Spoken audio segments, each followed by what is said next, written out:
Welcome to the presentation on objective data collection. By the end of this presentation, you will be able to describe ways to prepare the environment, oneself, and the client for the physical examination, and you will be able to define the 4 different types of assessment techniques: inspection, palpation, percussion, and auscultation. So I realize that the concept-based curriculum or thinking conceptually is a new thing for you probably. So I want to be very intentional about making sure we come back around to our concepts in every presentation that we learn together. So the concepts that will be covered in this module 1, collecting subjective and objective data, are the concepts of caring, clinical judgment, communication, and patient-centered care. Objective data is data that is observed. This data can be observed by the nurse, by the client's family, or significant others. And observations and physical assessment findings are what make up the objective data collection. Examples of such data would be the client's posture, their affect, their lung sounds, height and weight, general appearance, and such. So the first thing you want to do in order to prepare for the physical examination is to make sure that you have a environment that is comfortable. It is not too cold for the client. You provide privacy, so whether that be closing the door, behind a curtain, create an environment that is free from interruption. You're not going to have people coming in and out of the room. Also make sure you have adequate lighting and a quiet area. The textbook says that the best lighting is one that has sunshine. A good examination room would hopefully have good lighting. If you can't always have sunshine in the room, but you want to make sure that you can see the areas that you're assessing and that you can hear adequately. So make sure that the area is quiet and free from outside noises.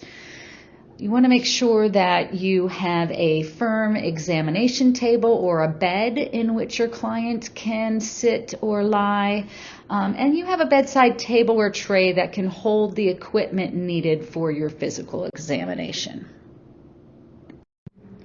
Preparing yourself for the physical examination begins with hand hygiene. Hand hygiene is the most important aspect of preparing yourself for the physical examination for your client, because it's going to hopefully prevent the transmission of infectious agents. When you can, do your hand hygiene within visibility of the client, so the client can actually see you.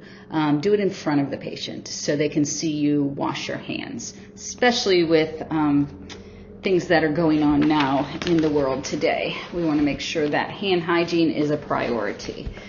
Standard precautions is the idea that you assume every person is potentially infected or colonized with an organism. So that means that when you go to assess your clients, you go to perform the physical examination, you want to protect yourself, right? So you want to make sure that you wear the proper personal protective equipment. So you're going to perform hand hygiene prior to beginning the examination. You're going to be performing hand hygiene immediately after any kind of accidental contact with blood or body fluids, and again after completing the physical examination or after removing your gloves. You may come into a situation where you need to wear a gown while performing the physical examination, and you would do that if there was any chance that your clothing might become contaminated or soiled when in contact with the patient, whether they're having uncontained secretions or excretions. The gowns are a one-time use. You do not reuse gowns, even for repeated contacts with the same patient. You may also have times where you're going to have to wear masks and eye protection, again, to protect your mucous membranes from coming into contact with any kind of blood or body fluid. You will be making sure that when you are using linen to drape your patients, so you have a blanket, a towel, a bed sheet to provide privacy for your patient, that you don't pick that up and start waving it around and possibly agitating any kind of microbes that might be in the air or on the surface. And then also you want to make sure that you place your patient in the correct location, whether that is behind a specific curtain in a room that is appropriate for their disease process. But these are all points of preparing yourself to do the physical examination. When preparing the client, you want to make sure that you approach the physical examination very respectfully. You want to make sure that you have already collected your subjective data and have hopefully created a good rapport and a trusting relationship. Anytime you're going to perform a procedure on your client, you want to explain that procedure and what physical assessment will follow, and you want to describe the steps of the examination so they're not surprised when you come into their room and you start palpating or pushing on their abdomen or putting your stethoscope on their body. You want to make sure that they are aware of what's going to happen. Oftentimes you will have the client empty their bladder prior to the examination. Sometimes you will need that urine for a specimen or urinalysis, and sometimes you just want to make sure that they're comfortable when you go to assess their abdomen and they don't have a full bladder. You will want to respect the client's desires and requests. So if a client tells you there is no way I'm going to allow you to do a genitalia examination, you respect their wishes. Now you want to make sure you give them information about the importance of the examination, but at the end of the day, the client gets to decide what is done to them and has the right to refuse any part of the examination. You're going to want to make sure that you begin the exam with the least intrusive procedure. So you go from least invasive to most invasive. So you would probably do their vital signs, measure their temperature, do their height and their weight prior to actually putting your hands on their abdomen, or prior to asking them to pull their gown down and you examine their breast or their chest area. I think I already talked about explaining the procedure before it's performed. And then again, you will need to explain to the client why you might need them in different positions, and that throughout the examination, you may have them lay on their back, or they may have to lay on their side, or sit upright, or stand. And you want to explain why those positions are necessary during the examination so that you can accumulate or collect the objective data that you need to formulate a plan. So positioning your patient so that you can obtain objective information is very important. And the next two slides have pictures of different patient positions. And in your book, box 3-2, there's a 2 to 3 pages worth of pictures that talk about when these positions are necessary and what you use these positions for. It is important. You're going to need to know the words for this. So obviously lying down flat on your back is supine. Lying on the stomach is prone. You need to use these nursing terms when we are discussing how to position your patient. And why and how those positions are used for the examination. The two positions that are on the right of your slide, the knee to chest and the lithotomy positions, can be pretty embarrassing positions for the patient. Knee to chest positioning is typically done when the examiner needs to assess the rectal area. And again, it can be uncomfortable for the client. The client needs to be in this type of position for a small amount of time as possible. And you need to consider that someone that is older and somebody that might have respiratory or cardiac problems may not be able to get in that position. So you would have to adapt accordingly. The lithotomy position is a position that is used to examine the female genitalia and also the rectum as well. Again, a position that the client may feel embarrassed in, and you need to just keep that in consideration when you're positioning your patients and explaining to them why they are in the positions that they need to be in. So we've discussed the learning objective of preparing yourself, the environment, and the patient for the physical examination. Now let's dive into the physical examination techniques. There are 4 of them. Inspection, palpation, percussion, and auscultation are the physical examination techniques you will learn and be able to perform. The technique of inspection begins with the first interaction and continues throughout the examination. So whether you are going out into a waiting room to bring the client back into your office, or you've just walked into a patient room within the hospital, you are using inspection techniques from the very beginning, from the moment you meet them. These techniques include using your eyesight, your smell, and your hearing to observe and detect any normal or abnormal findings. It is done first before you place your hands on the patient, before you do anything. The other 3, palpation, percussion, and auscultation. Inspection is always done first. And you want to inspect, making sure that you have good lighting, you're looking and observing before you're touching, because once you touch, you can alter that data. Okay? If you're inspecting an arm, let's say the patient has come in with arm pain, left arm pain, you always want to expose that body part completely and expose the other side of the body part if there are 2 of them. So obviously we have 2 arms. So if you're inspecting an arm, you want to make sure after you explain to them what you're going to do, you expose that left arm, you expose the right arm so that you can compare the appearances.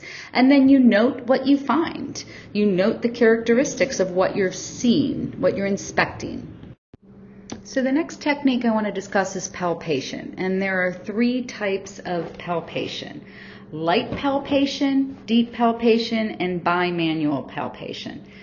And if you're assessing the abdomen, let's say, light palpation is typically done to assess for tenderness, and you do that by placing your dominant hand lightly on the surface of the structure and there should be very little or no depression at all. And you feel the surface structure using a circular motion. You use this technique to feel for pulses, tenderness, surface skin texture, temperature, and moisture. Deep palpation, and you can see the light palpation example on the picture where we're palpating for the pulse in the lady's neck there.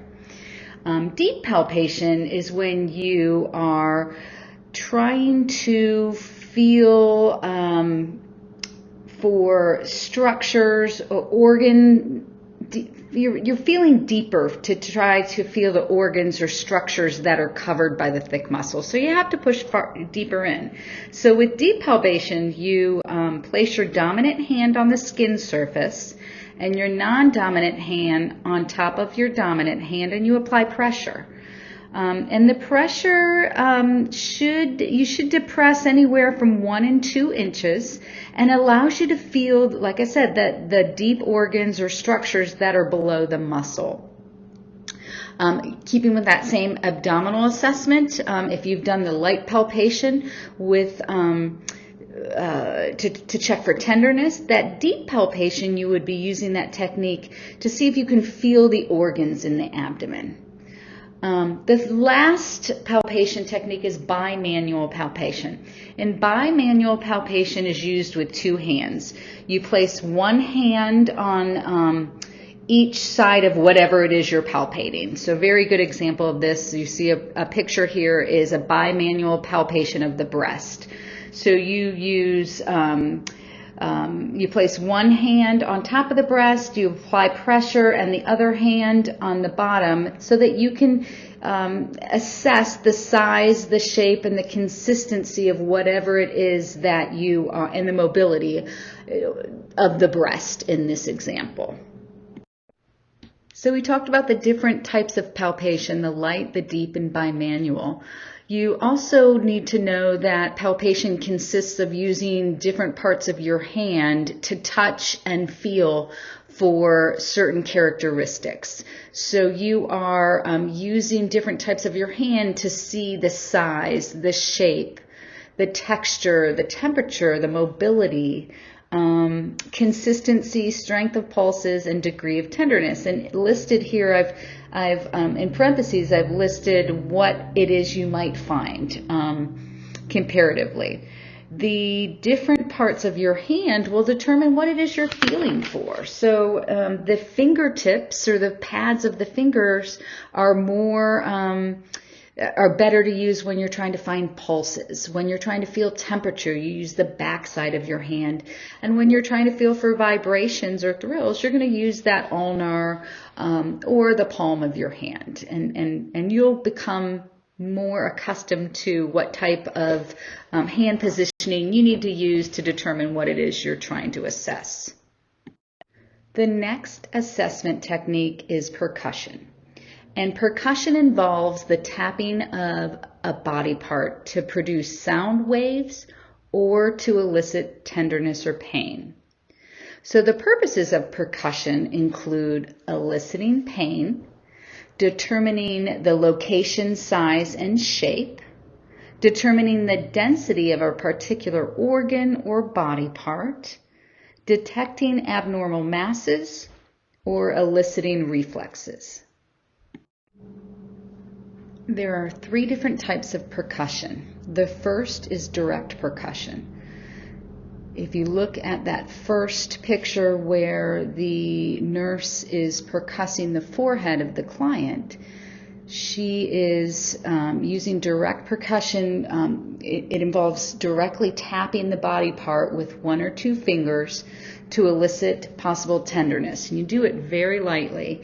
And the purpose of the direct percussion is to assess for tenderness. So as you're seeing in this picture here, you percuss over the forehead, and if the person has, let's say, a sinus infection, they will probably have pain in the area that you're performing that direct percussion. The second type is called blunt percussion, and that is used to detect tenderness over organs. You can see the picture in the top right-hand corner of this slide where the to do this, you place one hand flat on the body surface. In this example, we're placing it over the kidney, and use the fist of your other hand to strike the back of the hand that's flat on the body surface. But the most commonly used method of percussion is the indirect, or they call it the immediate percussion. And that is used by tapping. The tapping with this type of percussion produces a sound or a tone that varies with the density of the underlying structures. So you're listening to the tone that you elicit when you are placing, and the next slide will go into more detail on how you do this indirect method. But I need you to know that as the density increases, then the sound of the tone becomes quieter. So if you have a solid tissue, produces a soft tone, fluid produces a louder tone, and air produces an even louder tone. So these tones are referred to as percussion notes and are classified according to where they are, the quality, the intensity, and the pitch of the tone.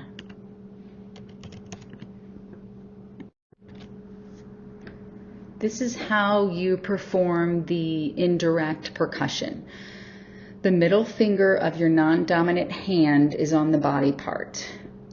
You keep your other finger off of the body part and use the pad of the middle finger to strike the finger that's on the body part. And then you withdraw that finger immediately. You deliver 2 quick taps and then you listen.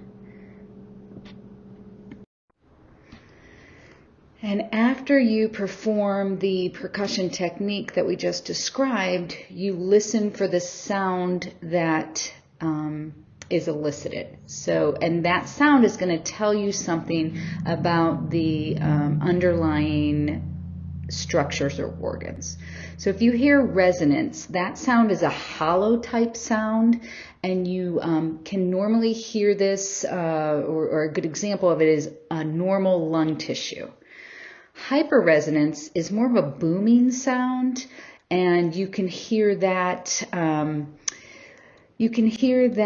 When a structure is mostly filled with air. Okay, so you don't know what emphysema is yet, but lung with emphysema, or a lung that's filled with air, is going to give you a booming sound. Timpani is more of a drum-like sound, and you can hear that like if you puff out your cheek and you strike your cheek, or if you listen over the abdomen to the stomach and you hear a gastric bubble. That's a timpani sound, and that's heard over air. And dullness is just that. It's a thud or thud-like sound, and that is what you hear when you percuss over a solid organ like a liver. And then the last sound you can anticipate hearing is flatness, and that is when you percuss over a muscle or bone, something that's really dense. So as the denser the tissue, the quieter the sound.